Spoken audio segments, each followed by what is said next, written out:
I want to make records that when I'm dead, that people hear, that they put a needle on a record or they stream it or however it is they're going to listen to it. And they think, shit, whoa.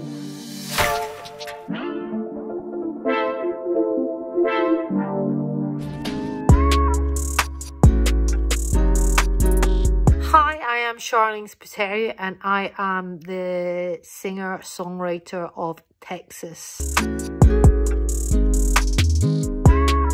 It wasn't a complete song that was found in the vaults when we were going to do an anniversary record for White on Blonde, and we found pieces of stuff that we had worked on. And it was funny because there was a part on the song that had it was like it had a brass section on it going da-da, da-da, da-da. And when we heard it, we were like, wow, it's a bit like Donna Summer. And we thought, okay, let's get Donna Summer's Love's Unkind up. So we got Donna Summer's Love. We took the sample of it and we played it alongside. And we thought, this is amazing. Mr. Hayes, this is a sign from above. Mr. Hayes, give me your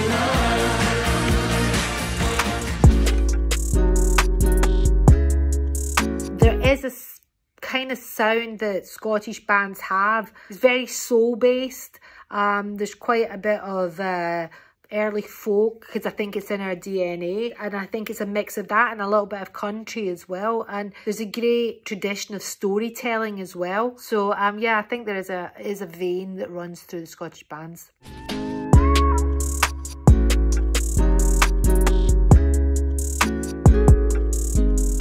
I think it's an amazing album, and I remember hearing it for the first time and thinking it's exciting. It sounded different, it sounded dangerous, it sounded passionate, it sounded experimental. There was a vision and a direction that they wanted to go in within that record that didn't just constrain them to a hip hop record. And it's funny because when I hear that record now, it still sounds really fresh and still sounds absolutely relevant, like right now in this day and age. I remember when Fen O'Malley, who made the video, so suddenly when they said, look, it'd be really nice if you featured in it, but it would be great if you were there like literally at the last moment. And it worked perfectly with the script that she had written, and it felt absolutely right. And for me, I was like, perfect, because it was something that people would be like, why is she in the trunk of a car? And we got high, up in the sky. We got high. We got high.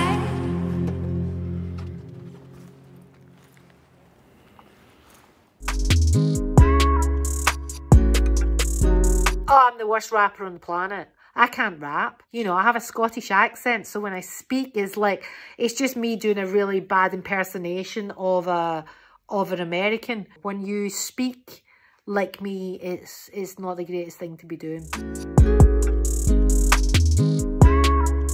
The funny stories are always about, you know, Johnny and I fighting. Our arguments are notorious that we literally clear studios, that people literally go, I'm just going to go make a cup of tea, or I'm going to go and leave and do something. Because we're so passionate. We're both so passionate about taking the record to the highest level we can possibly take it. Normally, it'll end up with us doing something stupid, like me going over and putting my finger in his coffee or something. The first time I heard These Boots Are Made for Walking with Nancy Sinatra and Lee Hazelwood, I just remember hearing that doom dooba doom dooba doom dooba doom dooba doom dooba doom, then with a snare, and then just suddenly this really sexy, sultry, you keep saying you've got something, just this filthy, raunchy vocal. And I remember having butterflies in my tummy and thinking, whoa, what is this? This is amazing. That was my first shock in music. I think probably the last song that really blew my mind was Back to Black, Amy Winehouse. I remember thinking, oh my God, I wish I'd written that song.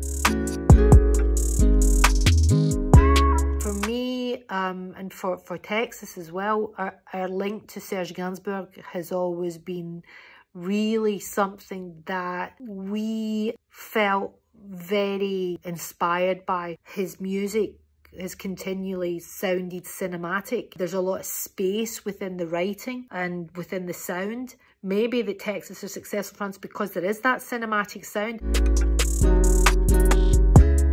I really hope that we get to come to France and, you know, we're booked in. We've just got to, you know, for everybody, for the people of France and for people all over the world, it'll be nice to be able to move about freely again. But first and foremost, we have to make sure that people are kept safe and well. And, you know, hopefully the one thing the pandemic will have taught us is that life is precious and that we should look after each other and respect each other.